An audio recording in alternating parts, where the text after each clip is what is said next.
नमस्कार, मैं अंजलि मिश्रा और स्वागत है आपका हमारे चैनल में। आपको बता दें कि इस वक्त लगातार जब से योगी आदित्यनाथ की वापसी हुई है, या यूं कहिए कि उत्तर प्रदेश में बीजेपी की वापसी हुई है, तभी से लगातार बुलडोजर के जरिए कार्रवाई देखने के लिए मिल रही है। और अवैध निर्माण पर, भूमाफियाओं पर, जो अपराधी हैं उनके अवैध निर्माण पर लगातार जो है बुलडोजर चलता नजर आ रहा है, जो साफ तौर पर अब देखने के लिए मिल रहा है। आपको बता दें कि हर दिन एक नई जगह, एक नए लोग, नए अपराधी के ऊपर कार्रवाई देखने के लिए मिलती है। और इस बार भूमाफिया और पूर्व विधायक आरिफ अनवर हाशमी पर कार्रवाई देखने के लिए मिली है, जहां पर उनके 6 करोड़ की संपत्ति को जब्त कर लिया गया है। साथ ही साथ आपको बता दें कि अब उत्तर प्रदेश में जो सारी कानून व्यवस्था है, साथ ही साथ आपको बताएं कि जिस तरीके से पहले अफसर आराम से जो है सरकारी नौकरी समझ के चुपचाप बैठ के आराम कर सकते थे, अब इस पर भी योगी आदित्यनाथ ने अब लगाम लगा दी है। उन्होंने कई सारे सख्त दिशा निर्देश जारी कर दिए हैं और ये भी कह दिया है कि अगर अफसर अब अपने काम करने में नहीं उसको सही तरीके से निभा पाएंगे, अपनी ड्यूटी या फिर काम नहीं कर पाएंगे, तो उनके ऊपर भी कार्रवाई की जाएगी। यानी जो भी व्यवस्था है, इस पूरे व्यवस्था को चुस्त तंदुरुस्त करने का इंतजाम अब कर दिया गया है।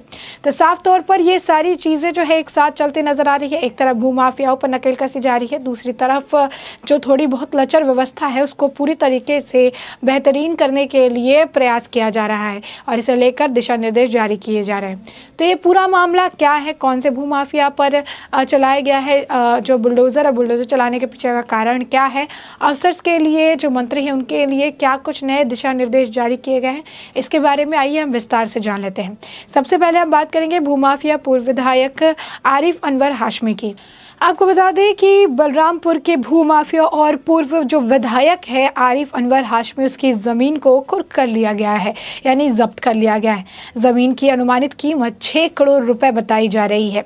यह कार्रवाई भी जो है देखने के लिए मिली है। आरिफ पर गैंगस्टर एक्ट की जो है धारा 14(1) के तहत जो है कार्रवाई की गई है और जिलाधिकारी श्रुति के आदेश पर पूर्व विधायक आरिफ अनवर हाशमी की अलाउद्दीनपुर जो है सादुल्ला नगर और एदाहा स्थित कुल 8 ज़मीनें जो है जब्त की गई है और जिला प्रशासन द्वारा इसे जो है अपने कब्जे में किया गया है। दरअसल भूमाफिया के विरुद्ध चलाए जा रहे अभियान के तहत जिलाधिकारी बलरामपुर ने पुलिस की जो आख्या पर विचार करने के बाद गैंगस्टर एक्ट की धारा 14(1) के अंतर्गत भूमाफिया आरिफ अनवर हाशमी की कुल 8 संपत्ति को जब्त कर लिया है। आरिफ अनवर जो है सदुल्ला नगर थाना क्षेत्र के अहिरौली गाँव पर रहने वाले हैं और आपको बता दें कि आरिफ अनवर हाशमी धोखाधड़ी, कुटरचना समेत अन्य मामलों में तकरीबन 18 महीने जेल में भी रह के आए, यानी जेल की सजा भी काट कर आए हैं। और इसके बाद एक बार फिर योगी सरकार और जिला प्रशासन का बुलडोजर चलता हुआ नजर आ रहा है। जिलाधिकारी न्यायालय में विचाराधीन मुकदमे पर जिलाधिकारी श्रुति के आदेश के तहत पूर्व विधायक की तकरीबन करोड़ों की संपत्ति को जब्त करने जैसी कार्रवाई की गई है।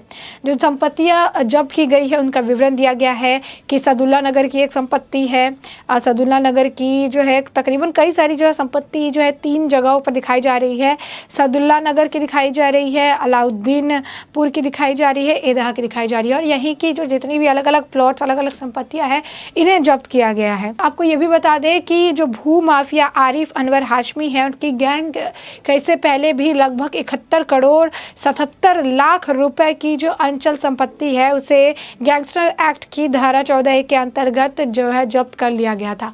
तो साफ तौर पर एक के बाद एक कार्रवाई देखने के लिए मिल रही है, एक के बाद एक जो है बुलडोजर अपना रंग दिखाता नजर आ रहा है। क्योंकि पहले भी योगी आदित्यनाथ ने अपने भाषण में, जब चुनाव का माहौल था, उन्होंने कहा था कि जो है गर्मी उतारने की बात उन्होंने कही थी और कहा था कि गर्मी में भी यहाँ शिमला बना देंगे। कई सारे लोग भागने की फिराक में हैं लेकिन भाग नहीं पाएंगे क्योंकि योगी का बुलडोजर चलता नजर आएगा। उन्होंने कई बार ये भी कहा कि बुलडोजर सर्विस के लिए गया है और जब चुनाव में जीत के एक बार फिर से बीजेपी की वापसी होगी तो उसके बाद बुलडोजर चलेगा। और यही कारण है कि बुलडोजर का जो खौफ है अपराधियों में, वो देखने के लिए निरंतर मिल रहा है। 50 से ज़्यादा अपराधी जो है वो आकर आत्मसमर्पण कर देते हैं और इसके बाद कभी भी किसी तरीके की गलत काम में इन्वॉल्व होने, अपराध करने से जो है दूरी बनाने की बात कहते हैं, उससे तौबा कर लेते हैं। वहीं दूसरी तरफ जितनी भी अवैध संपत्ति है अलग अलग जगहों पर, कभी लखनऊ में, कभी कानपुर पे जो है कार्रवाई देखने के लिए मिलती है भू माफियाओं पर। और वहाँ की जितनी भी ज़मीन जो अवैध तरीके से वहाँ पर अवैध निर्माण बनाया गया है, जो काली कमाई है, अतीक अहमद के वहाँ पर भी जो है देखने के लिए मिला था कार्रवाई और इसके बाद निरंतर निरंतर इसी तरीके से बुलडोजर द्वारा कार्रवाई जारी है। इसके बाद हम अब इसकी बात कर लेते हैं कि किस तरीके से उत्तर प्रदेश में अफसरशाही पर अब लगाम लगाया गया है और किस तरीके से अब इसे लेकर जो फैसले लिए गए हैं। देखिए, सीएम योगी आदित्यनाथ ने अफसरशाही पर लगाम लगाने के साथ ही मंत्रियों की जवाबदेही की कवायद भी शुरू कर दी है। उन्होंने कहा है कि कैबिनेट की बैठकों में विभागीय एजेंडा संबंधित मंत्री ही रखेंगे। विभाग के ऊपर जो है मुख्य सचिव प्रमुख केवल वहाँ सहायता के लिए होंगे। पहले जो मंत्री है वो अपने आप को इतना कष्ट नहीं देते थे, क्या करते थे कि उन्हें आगे फॉरवर्ड कर देते थे, इन्हें कहते थे आप बता दीजिए। लेकिन अब मंत्रियों को जवाब देना जरूरी हो गया है। मंत्री पूरी तैयारी के साथ बैठकों में आएंगे, सिर्फ आकर टाइम पास नहीं करना है उन्हें। बता दें कि योगी आदित्यनाथ ने बैठक में मंत्रियों और आला अफसरों की बैठक में ये निर्देश जारी कर दिए हैं।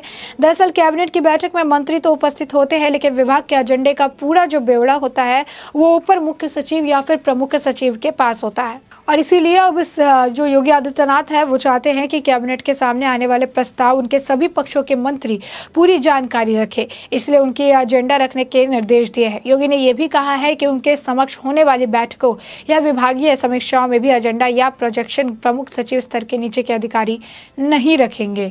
सचिव या विशेष सचिव के प्रेजेंटेशन नहीं कराया जाएगा। सीएम के अफसरों ने कहा कि अगर अपने विभागीय मंत्री के संबंध और निर्देश लेकर 100 दिन का एजेंडा तत्काल तैयार करना होगा, उन्हें जल्दी इसका प्रोजेक्शन शुरू हो जाएगा। और उन्होंने कहा कि सभी विभाग चल अपने अधीनस्थल कार्यालय का औचक निरीक्षण करेंगे। कार्यालय में साफ सफाई, लंबित फाइलें, जन शिकायतों के निस्तारण की स्थिति, कर्मचारियों की उपस्थिति, समयबद्धता, नियमित जांच जो है जांची जाएगी। यानी साफ तौर पर हर चीज़ जो है आपको अब ध्यान देने की बात उन्होंने कह दी है कि आपको टाइम पर पंक्चुअल होना पड़ेगा।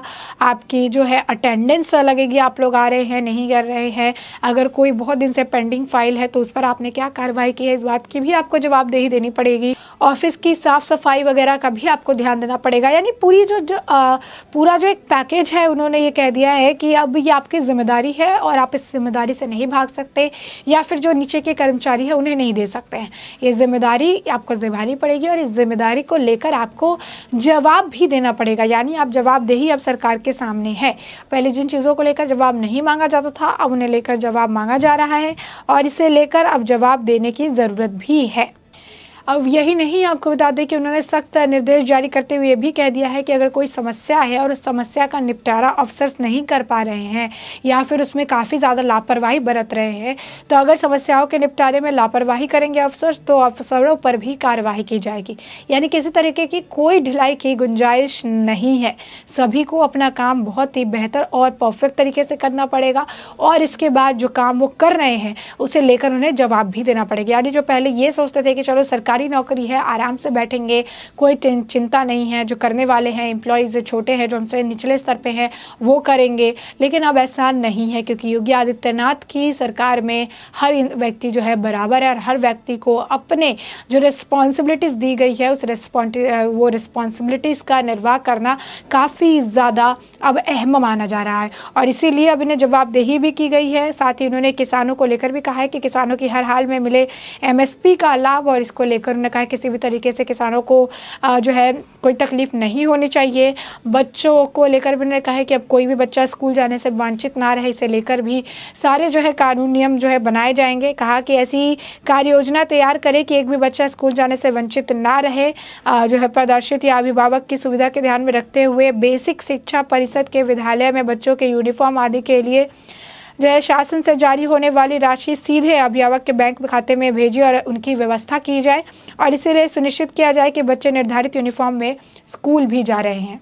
तो साफ तौर पर एक के बाद एक बड़े फैसले जो है योगी सरकार में एक तरह से लिए जा रहे हैं। योगी आदित्यनाथ ने जिस तरीके से मुख्यमंत्री के तौर पर एक बार फिर से वापसी की है तो वापस से कानून व्यवस्था, अफसरों की जो लापरवाही थी उस पर लगाम लगाना, मंत्रियों की जो लापरवाही थी उस पर भी उन्होंने लगाम कसना शुरू कर दिया और साथ ही साथ बुलडोजर का जलवा तो अब हर व्यक्ति देख पा रहा है कि किस तरीके से भूमाफिया, अवैध निर्माण करने वाले अपराधी, सभी के जो भी काले धन, काली कमाई जो है उस पर अब बुलडोजर का बोलबाला देखने के लिए मिल रहा है। तो आपने ये पूरा मामला जाना कि किस तरीके से कौन से विधायक की 6 करोड़ की संपत्ति कुर्क कर दी गई है। साथ ही आपने ये भी जाना कि अब अफसरों को लेकर जो है कार्रवाई होगी अगर वो लापरवाही बरतेंगे और इसके साथ ही हमने आपको ये भी बताया कि योगी आदित्यनाथ ने इसके अलावा और क्या क्या दिशा निर्देश जारी कर दिए हैं। तो इस पूरे मुद्दे पर आपकी जो राय हो हमें कमेंट सेक्शन में कमेंट करके ज़रूर बताएं।